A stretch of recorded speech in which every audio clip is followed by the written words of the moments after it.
Hello and welcome back to Approaching Infinity. How are you doing?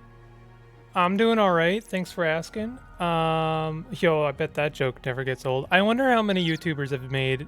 I don't even know if that's a joke. Is it a joke? It wasn't funny. So, knowing me, yes, it was actually a joke because yeah. Anyway, I'm doing all right. Things are going well. I haven't played this game in a while. Sorry, I've just kind of let the backlog do its thing. I'm gonna do some new recording today with some new approaching infinity. Yo, that's not the one I wanted. We are on an important mission, and if you challenge this vessel more will come. Okay. I wanted to see if that Cygorn was angry with us, but I guess I can just as easily see warm, neutral, neutral, neutral. That's kind of what I want to see. I want to be friendly with all of the above. So, my new mission is to take peaceful missions, quests. This is a science and merchant vessel. Strictly speaking, taking bounties is how you die. And we're just gonna vibe. I really enjoy actually just like exploring in this game. And if I can avoid combat for as long as possible, then I will do so. I will avoid all of the combat. You will be amazed at how much combat I can avoid. And I would like to try mining. Actually, like mining asteroids would be kind of cool. What do we got for empty device slots? We have a science lab. We have an immunization lab. That's kind of nice. Yeah, I know it's been a little bit since I played last time. I'm gonna resist the temptation to take on merchant. Sorry, not take on merchant. Do trading. In this game because I'm pretty sure it's possibly the most boring thing, for you, the viewer. This. Shows like this are made possible by viewers like you. PBS. Where my PBS fans at? I'm gonna sell all of this. Let's just go ahead and sell all that. Yay, I got a new achievement. So I have been giving thought to the pay it forward. And here are my new thoughts on it.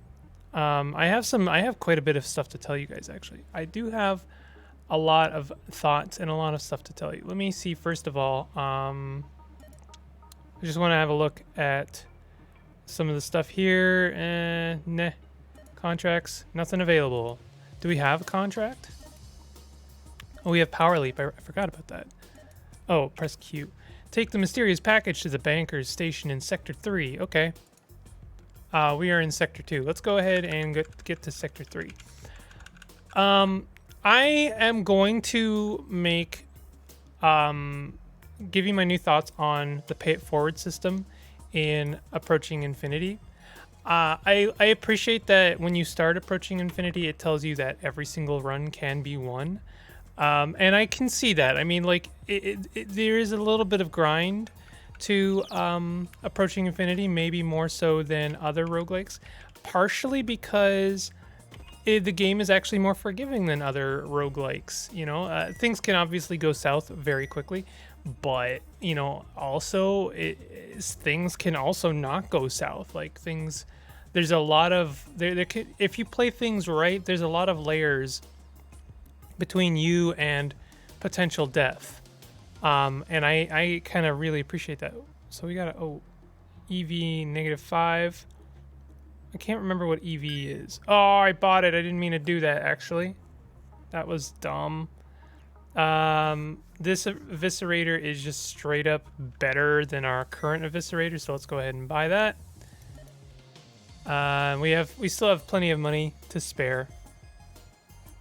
And what we can do is we can go to crafting. We don't have a crafting station yet. Oh. We'll do some exploration. There's our depart place. Is this guy mad? Oh, I guess I can press the middle mouse button to find that out.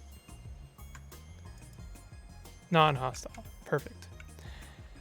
So, oh, this guy is hostile though. Very hostile. Let's go ahead and take them out. We're taking hull damage, but they are dead. I think that the pay it forward system is actually okay. And the reason is because this game is quite grindy. I take the pay it forward system as being a method to basically slow or shortcut a lot of the early game grind. And to me, that's a lot better than a lot of forms of meta progression in a way. And I know what you're thinking is, well, isn't that how all meta progression works? And to that, I say no. My gripe with meta progression is usually it is required to progress in the game. You need to lose a few times before you can actually make any real progress.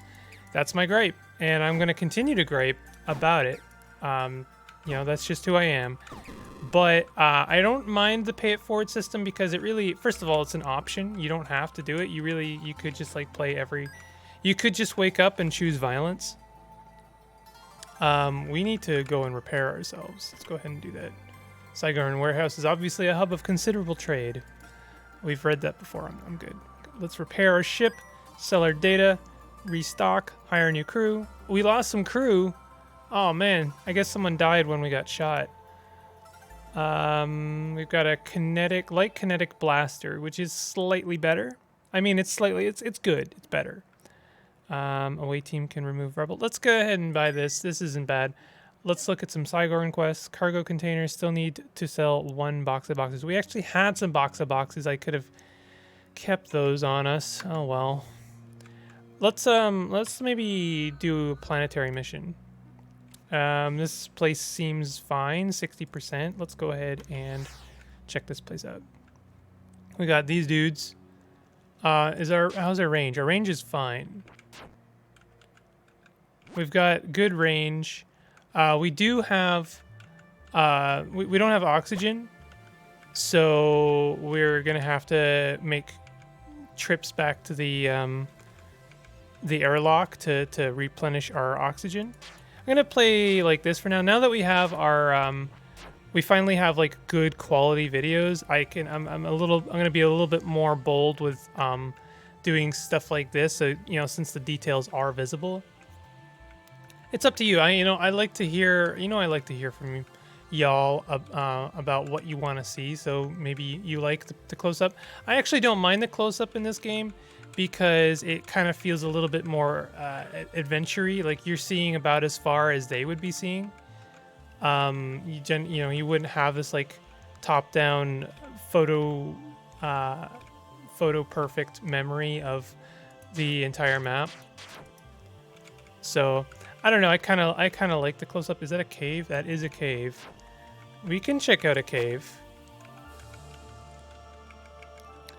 I really enjoy Approaching Infinity. I don't know how much longevity the game has, like how long I'm gonna be playing this game, and that's mostly because like once you've played it for a couple hours, it starts to feel a little bit samey, and I want to make sure that I'm giving you guys good content that doesn't feel necessarily samey. But like, let your voices be heard. You don't mind, then let me know. And I guess the main thing is like, if I'm not doing Approaching Infinity, I'll be doing something else. I think that probably the next game on the docket, and I say next game, but I mean like the next roguelike, is we're back to Cogmind, because that game got really shortchanged, and now that I've fixed my quality issues, we can actually see that game again. I've noticed people were telling me that I was also having quality problems on the Approaching Infinity series. I don't think that it was as big of a deal, because it had like I could zoom in and there weren't as many like minor details. But I don't want to be posting low quality stuff. So I'm happy I got that sorted. Let's check out this cave. I want to let you know, speaking of caves, I'm really excited, really excited. I have some big plans. I've been maybe talking here and there about my Caves of Cud plans. And I haven't really, I've only been alluding to stuff. I haven't really said anything in regards to like what I've got planned. But for those of you who are fans of Caves of Cud, it's coming back. It's coming back pretty soon. I've got a few things I want to work on before it like makes its grand return, but it's gonna be worth it. It's gonna be worth the wait, and I'm pretty excited. I know that people have been hankering for more Caves of Cud. Obviously, the next tutorial series episode is a thing.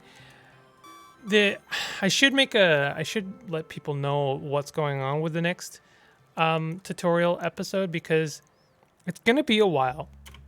It's gonna be a long while before you see another tutorial episode, because the thing is the next thing I want to talk about, I don't have a lot of experience. I'm actually quite inexperienced when it comes to the content of the next tutorial series, so I have to actually play the game, which means finger bones. Which means I have to play Caves of Cud, and it occurred to me, it dawned on me the other day, if I'm going to play Caves of Cud, why don't I just do a series? I'm going to be playing it anyway, why not just, like, take this as a sign or an opportunity to, like, actually... Ooh, what is this? A lurker. Openly hostile. Damage 85?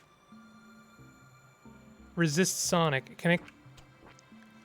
Oh, it does do quite a bit of damage, but I can kill it. I think we're going to run away if I see another one of those.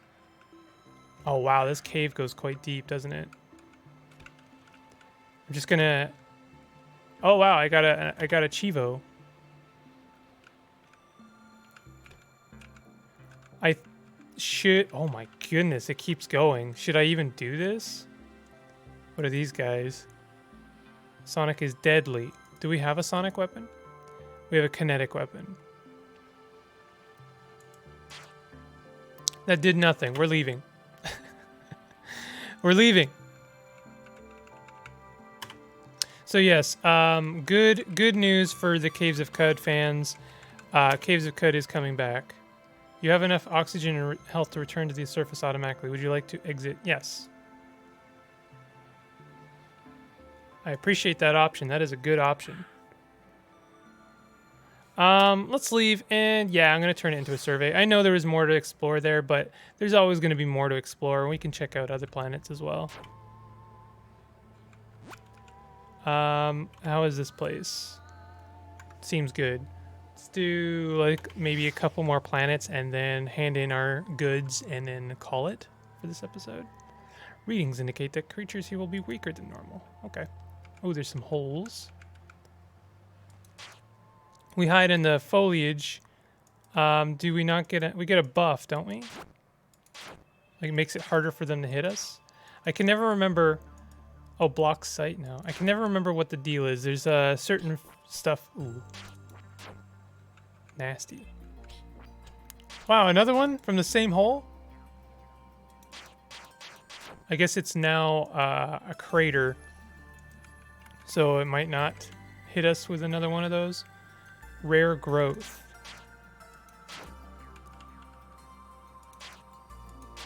But I'm actually really enjoying this game. It's kind of nice to play a roguelike that doesn't feel like it's just like vicious at all times. It's kind of nice to play a roguelike that's, just kind of, vibey. Like, I don't know. It's calm. It doesn't feel like I'm gonna die at every single turn. It just kind of feels a little bit dangerous. And I kind of appreciate that. Like, that's how I would prefer my space RPG to begin with. I know that there's this like temptation to believe that space exploration is going to be like at all times completely vicious, and every corner turned is going to present its new dangers, and everything's going to want to kill us. Like, I've watched enough sci-fi space exploration shows. I feel like humans in general have a very bleak perspective on space, and I think that's kind of a shame. Like here's my thoughts for a moment. Consider the Fermi paradox. Now, the Fermi paradox is that the space is so large and has existed for so long at this point that it's unusual that we're not seeing more signs of life in the universe, or at least in our local galaxy. Like, the math don't lie, and there should be alien life. Where is the alien life? Where is it? It's nowhere to be seen, right? So, there's a couple of ways to interpret that. Detailed space stations and sectors. That's kind of nice. One is that, obviously there's the idea that there are filters, or basically, great challenges that we have yet to really encounter that basically wipes out, mass extincts any alien life that gets to a certain point of self-awareness. That's an unfortunate and bleak viewpoint. There's also another viewpoint that there's already a very large and dangerous menace out there that is basically wiping out any alien race that gets to a certain point of self-awareness. That's another very bleak viewpoint. But what do we want to do, actually? I need to find some boxes. That's why I went to that station, is I want to buy some boxes. But here's the optimist viewpoint. Here's my painfully optimist viewpoint that I would ask you to consider. Let's just buy like a couple of these. I don't know how many we need. Probably not a lot. And the reason that we're not seeing any life in the galaxy is because any alien race that exists long enough basically obtains their version of enlightenment, and that could just be create a Dyson sphere, perfect virtual reality, and live in total absolute comfort for eternity. They could just do that. We could just go ahead and do that, obtain total comfort and enlightenment. That would be nice, right? And also obtain the ability to just observe the universe from the comfort of their own system. Is this the place? I have to. Is this the? Where is our quest? Is it in Sector 3? Sector 3, Sigorn. Need to sell 1 box of boxes. Okay. Sell 1 box. We did it. Amazing.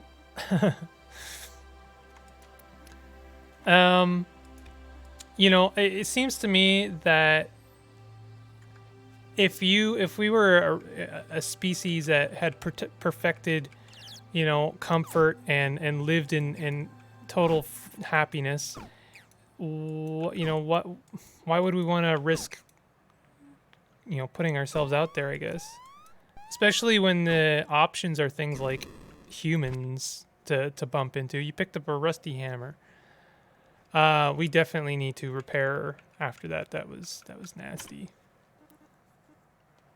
Sell our data, completely repair, fully restock. That's a lot of money we just have to spend there. Let's look at the contracts. Sector is infested with giant snails. Kill them. You will receive coordinates upon arrival. I don't like bounty. I don't like these bounty quests, but I will accept this one because it's on ground and there's a little bit less to lose, especially if I'm doing the right thing. Oh, I only have a captain right now. That's dumb. They don't have enough XP to level up yet. Very soon, though. Very soon. Can I buy an officer? I guess I haven't seen a lot of officers yet. And I know the obvious answer to my optimist idealist version of the Fermi paradox is like, well, if they have built their Dyson spheres and obtained enlightenment, then we should still see evidence of their existence. Very hard to detect, I think, especially if they're trying not to be detected. And I think that if you're a species that has been bred from competitiveness, which I think that a lot of species have been, you might be a little bit paranoid and think like humans do, in the sense that you think that if there is another species, you're going to have to compete with them and they'll probably want to wipe you out. So, best not to be seen. And maybe that's the actual answer to the Fermi paradox. Anyway, that'll do it for this episode. Hope you enjoyed it and my take on the Fermi paradox. Anyway, more Caves of Cud to come, more approaching infinity. Let's see if we can make some strides in this game. If you enjoyed the video, go ahead and hit the like button. If you're new to my channel, consider subscribing to my channel, and I'll see you guys next time. Take it easy.